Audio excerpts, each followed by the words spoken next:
भक्तमाल कथा में आप सबका स्वागत। भक्तिमती शबरी भगवान के प्रिय भक्तों में जिनकी गणना की जाती है, उनका चरित्र हम श्रवण पिछले कुछ दिनों से कर रहे हैं। कल आपको ये बताया गया था कि शबरी को अपने साथ मतंग ऋषि नहीं लेकर गए। क्यों नहीं लेकर गए? क्योंकि वो जानते थे कि शबरी को भगवान राम के दर्शन प्राप्त होंगे। साथ ही साथ किस प्रकार शबरी ने अपने हृदय के भावों को बहुत ही कम शब्दों में भगवान के समक्ष व्यक्त किया, ये भी आपके सामने कल प्रस्तुत किया गया। और कल ये भी थोड़ी सी चर्चा हुई कि शबरी को ही क्यों भगवान राम ने अपने आतिथ्य का सौभाग्य दिया। किसी और संत को, किसी और ऋषि मुनि को जो कि मतंग वन में रहते थे, उनको ये सौभाग्य प्राप्त नहीं हुआ। इसी संदर्भ में रामायण की कुछ चापाइयाँ आपके समक्ष कल रखी गई थीं, उनका आज थोड़ा सा विवेचन आपके सामने प्रस्तुत करूँगा। शबरी किस प्रकार भामिनी हो गई, प्रकाश स्वरूपनी हो गई। उनमें कौन सा ऐसा गुण था, कौन सा ऐसा भाव था उनमें, कौन सा ऐसा ज्ञान था, कौन सी ऐसी कला थी उनमें जिनके कारण भगवान की वो अति प्रिय हो गईं। तुलसीदास जी अपने इष्ट देव भगवान राम के मुख से ये कहलवा रहे हैं, क्या?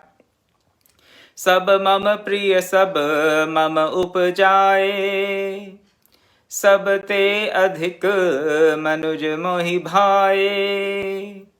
तिन मह द्विज द्विज मह श्रुति धारी, तिन महो निगम धर्म अनुसारी। भगवान राम कह रहे हैं कि मेरे सभी प्रिय हैं। भगवान राम को सब प्रिय हैं। भगवान के दरबार में कोई पार्शियलिटी नहीं है, कोई पार्शियलिटी नहीं है। भगवान को सब प्रिय हैं। क्यों सब प्रिय हैं? खुद बोल रहे हैं, खुद इसका रीजन दे रहे हैं कि मुझे सब प्रिय क्यों हैं। सब मम प्रिय सब मम उपजाए। अपनी कृति हर किसी को अच्छी लगती है। हर कुम्हार को अपने घड़े पसंद हैं। कुम्हार चाहे अच्छा गढ़ा बनाए, चाहे बुरा बर्तन बनाए, पात्र बनाए, प्रीति रहती है। हमारी जो अपनी कृति है उसमें हमारी प्रीति रहती है। माँ बाप का पुत्र पुत्री चाहे कितना भी निकम्मा, निलायक, दोषपूर्ण क्यों ना हो, माता पिता को अपना पुत्र पुत्री हमेशा ही प्रिय होते हैं। जब सांसारिक माता पिता के एक सांसारिक शिल्पी का ये मनस्थिति है कि ये व्यथा है उनके मन की कि अपनी कृति में, अपने जाए हुए पुत्र पुत्री में हजारों लाखों दोष होने पर भी प्रियता रहती है, प्रिय लगता है कि ये मेरा अपना है, अपनत्व का भाव। तो भगवान तो फिर भगवान हैं। उन्होंने पूरी सृष्टि की रचना की, मनुष्य मात्र की बात नहीं कर रहे। यहाँ पर कह रहे हैं सब मम प्रिय सब मम उपजाए। सब मेरे उपजाए हुए हैं तो मेरे को प्रिय हैं। जैसे एक कवि को अपनी कविता बहुत प्रिय होती है। कविता में गुण हो या ना हो, क्योंकि उसकी कृति है तो कवि को वो कविता बहुत प्रिय है। इसी प्रकार ये जो सृष्टि है, चर अचर जगत है, ये भगवान राम की एक कविता समझ लीजिए। और ये कविता हमें चाहे दोषपूर्ण लगती हो, हमें दोषपूर्ण लगती है। हम कई बार कह देते हैं, हे भगवान ये तू क्या कर रहा है, हे भगवान तुझे दिखता नहीं, दुनिया भर में हाहाकार मचा है, तुम अपने भक्तों की रक्षा क्यों नहीं करते। भगवान पर हम भांति भांति के दोषारोपण करते रहते हैं। चलिए वो तो हमारी अपनी क्षुद्रता है, अपनी अबोधता के कारण हम कई बार ऐसा कह देते हैं। लेकिन ये संपूर्ण सृष्टि भगवान की कविता है, और जैसे एक कवि को अपनी कविता प्रिय होती है, वैसे ही भगवान को ये पूरी की पूरी सृष्टि प्रिय है। क्यों? क्योंकि ये उनकी उपजाई हुई है। सब मम प्रिय सब मम उपजाए। फिर उसके आगे क्या कहते हैं? सब ते अधिक मनुज मोहि भाए। उन सब में पूरी सृष्टि मुझे प्रिय है, लेकिन उनमें से भी मनुष्य मुझे सबसे प्रिय हैं। मनुष्य क्यों प्रिय हैं? कोई पार्शियलिटी की बात है? कोई भेदभाव है क्या? भगवान को अन्य जीव से कोई घृणा है और मनुष्य से कोई खास प्रेम है? नहीं, ये बात भी नहीं है। देखिए, क्रिश्चियनिटी भी ये कहती है, हमारे वेद शास्त्र भी यही कहते हैं। क्या? क्रिश्चियनिटी का एक वाक्य आपके सामने रख रहा हूं। क्या? Man is made in the image of God. वेद शास्त्रों में भी ये कथन आया है कि जो मनुष्य है ये तो भगवान का अपना स्वरूप है, उसकी छाया मात्र है, उसी की ही अनुकृति है। मनुष्य भगवान की अनुकृति है, इसलिए भगवान को अधिक प्रिय है। जो अपने जैसा होता है उससे हमारी ज़्यादा प्रियता होती। भेदभाव की बात नहीं है। जिससे अपना गुण धर्म मिलता हो उससे हमारी मित्रता, उससे हमारी जो प्रेम का संबंध है वो प्रगाढ़ हो जाता है। कैसे? आपको फिर भौतिक दृष्टि से समझाते हैं। कुछ भौतिक दृष्टि जगत के कुछ एग्जाम्पल, कुछ उदाहरण आपके सामने रखते हैं। अब दो व्यक्ति मिलते हैं, अगर उनके आपस में इंटरेस्ट मैच करते हों, उनको एक जैसा म्यूजिक पसंद हो, उनको एक जैसा खान पान पसंद हो, एक जैसा पहनना पसंद हो, परिधान एक प्रकार के पसंद हो, तो क्या होगा? उनकी मित्रता प्रगाढ़ हो जाएगी, प्रीति हो जाएगी। अच्छा, आप भी ऐसा पसंद करते हैं? जी मैं भी ऐसा पसंद करता हूं। कई बार क्या होता है, कोई अपरिचित मिले तो पता चले कि आपके गांव का है, आपके शहर का है, या जिस स्कूल कॉलेज में आप पढ़े थे उसी में पढ़ा है, उसके कारण भी आत्मीयता हो जाती है। अच्छा, ये तो हमारे क्षेत्र का है, ये मेरे जैसी भाषा बोलता है, ये मेरे ही स्कूल कॉलेज से पढ़ा है। तो जब भी किसी प्रकार की समानता पाई जाती है दो जीवों के बीच में, तो उनमें प्रगाढ़ संबंध हो जाता है। और जब मनुष्य परमात्मा की अनुकृति मात्र है तो फिर भेदभाव की बात नहीं है। ये नहीं कि भगवान को मनुष्य से इतर जीव कम पसंद हैं और मनुष्य ज़्यादा पसंद हैं, लेकिन सब में उनको मनुष्य अधिक प्रिय हैं। भगवान खुद बोल रहे हैं, सब प्रिय हैं, अप्रिय कोई नहीं है। क्यों? क्योंकि सब मेरे उपजाए हुए हैं। भगवान कह रहे हैं, सब ते अधिक मनुज मोहि भाए। उनमें से मनुष्य सबसे अधिक प्रिय हैं। क्यों? क्योंकि वो मुझे भाए हुए हैं, मुझे भाते हैं। भाता क्या है? जो अपने जैसा होता है, जिसका गुण धर्म अपने से मिलता हो, उससे फिर हमारा प्रेम का प्रगाढ़ संबंध हो जाता है, हमें भा जाता है वो व्यक्ति। तो मनुष्य सबसे ज्यादा भा गए। अब मनुष्यों में क्या? तिन मह द्विज द्विज मह श्रुति धारी, तिन मह निगम धर्म अनुसारी। सबके सब मनुष्य किसी भी जाति के हों, किसी भी देश के हों, कोई भी भाषा बोलते हों, किसी भी तथाकथित धर्म के हों, भगवान को सब प्रिय हैं। कह दिया, सबसे अधिक मनुज मोहि भाए। हाँ, लेकिन मनुष्यों में भी सामाजिक दृष्टि से मनुष्यों में भी तो विभाजन है।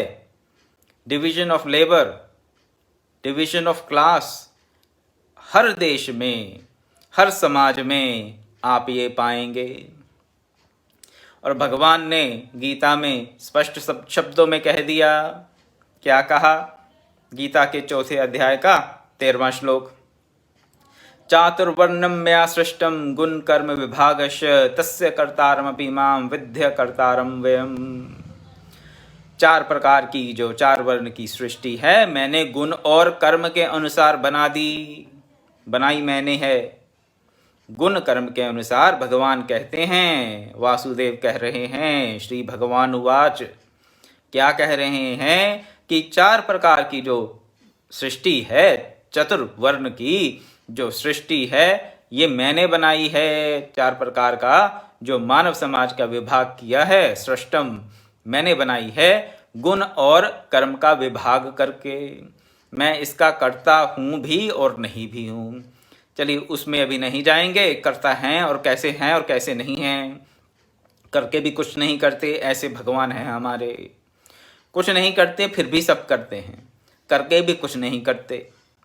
तो ये तो कर्मयोग की बात है, ये फिर कभी चर्चा करेंगे प्रसंग के अनुसार। लेकिन यहाँ पर मैं आपको ये बता रहा हूँ कि मनुष्य में भी 4 प्रकार के वर्ण हैं और हर जगह हैं। केवल हिंदू धर्म में ही वर्ण हैं, भारत में ही वर्ण है, ऐसी बात नहीं है। क्लास सिस्टम हर जगह है। यूके में जाएं, इंग्लैंड में जाएं, वहाँ तो क्लास सिस्टम के साथ साथ पोस्ट कोड लॉटरी है। जो जानते होंगे वो जानते होंगे पोस्ट कोड लॉटरी क्या है। कहाँ किस परिवार में आपका जन्म हुआ, कौन से क्षेत्र में जन्म हुआ, उसके अनुसार आपके जीवन में कितने आपको अवसर मिलेंगे, कितनी अपॉर्चुनिटीज मिलेंगी आगे बढ़ने के लिए, वो तय हो जाता है बच्चे के जन्म से पहले।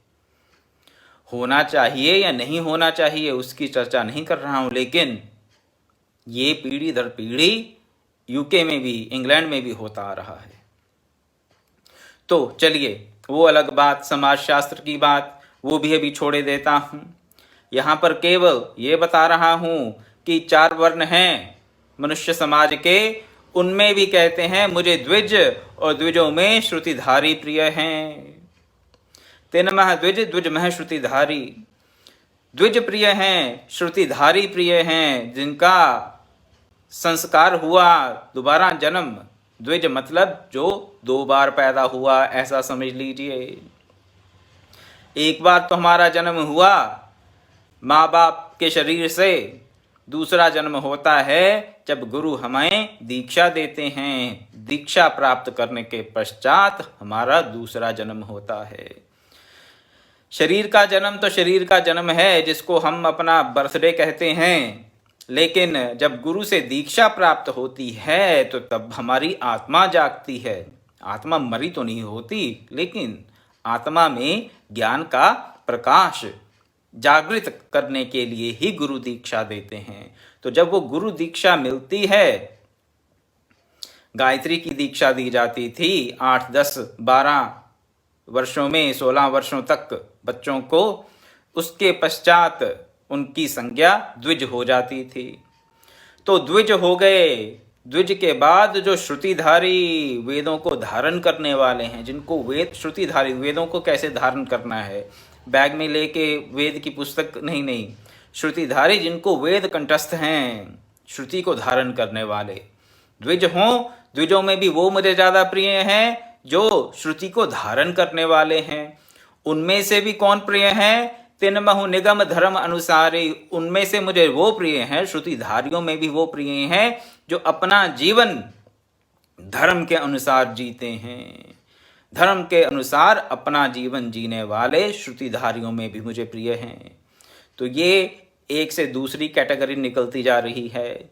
सबसे पहले सब जीव, सब जीवों में मनुष्य, मनुष्यों में द्विज, द्विज में श्रुतिधारी, और श्रुतिधारियों में जो निगम धर्म अनुसारी, जो हमारा निगम है, जो हमारा शास्त्र का धर्म है, उसके अनुसार जो अपना जीवन यापन करता है। उनमें भी एक और कैटेगरी, कौन सी? 3 मह प्रिय विरक्त पुनि ज्ञानी। उनमें से जो विरक्त हैं, जिनमें वैराग्य की भावना दृढ़ है, वो मुझे प्रिय हैं। उनके पश्चात वैरागियों में भी कौन प्रिय हैं? जो ज्ञानी हैं, जिनको शास्त्र का भली भांति से ज्ञान है।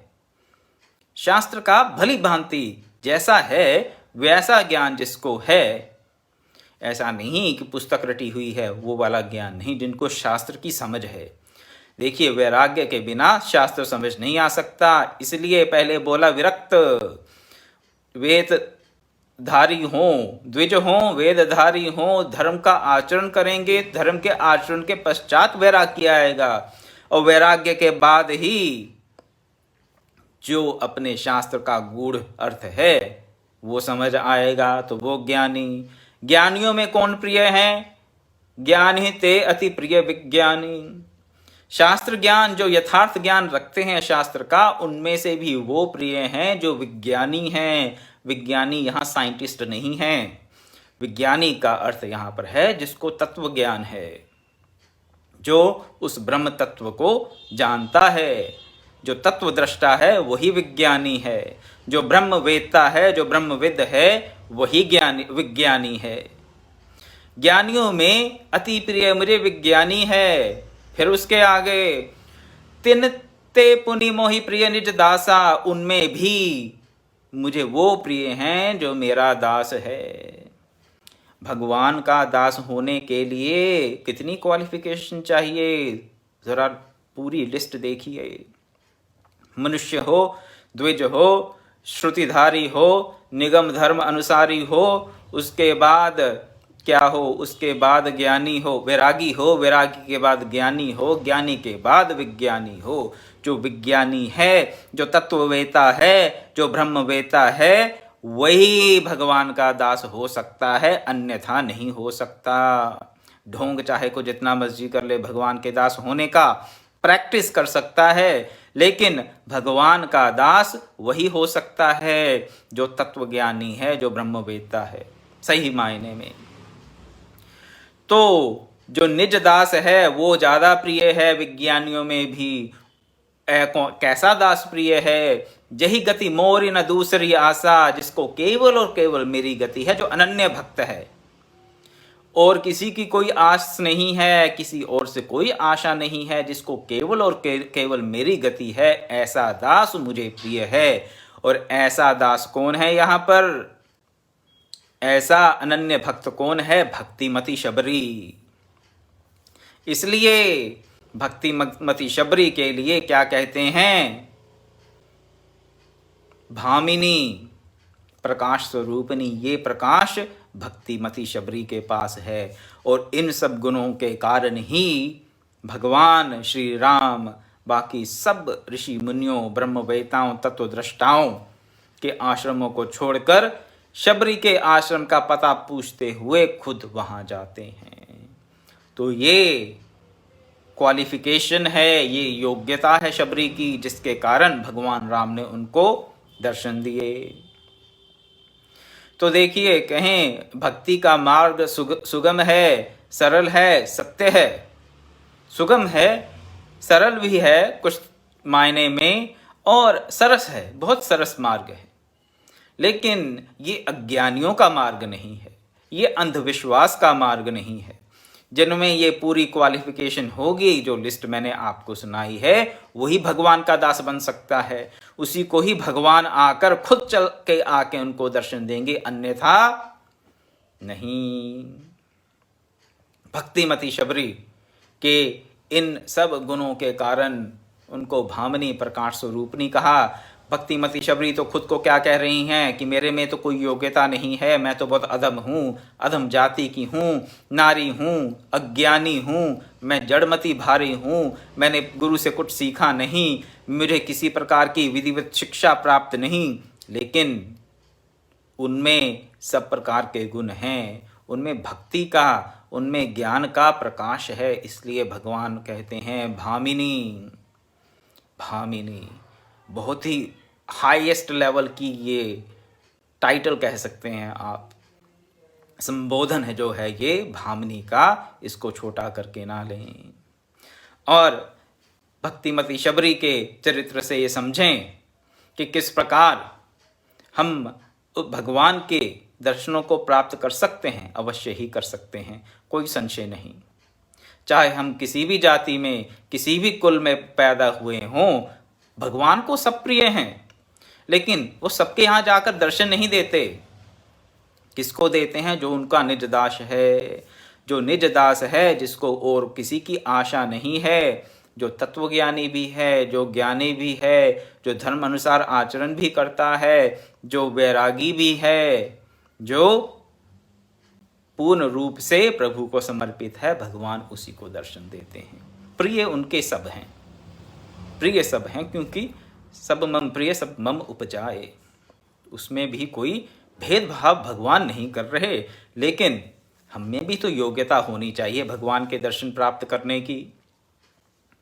अरे भी बिना योग्यता के तो यहाँ पर इस संसार का कोई छोटा मोटा कार्य नहीं कर सकते, उसके लिए भी योग्यता चाहिए।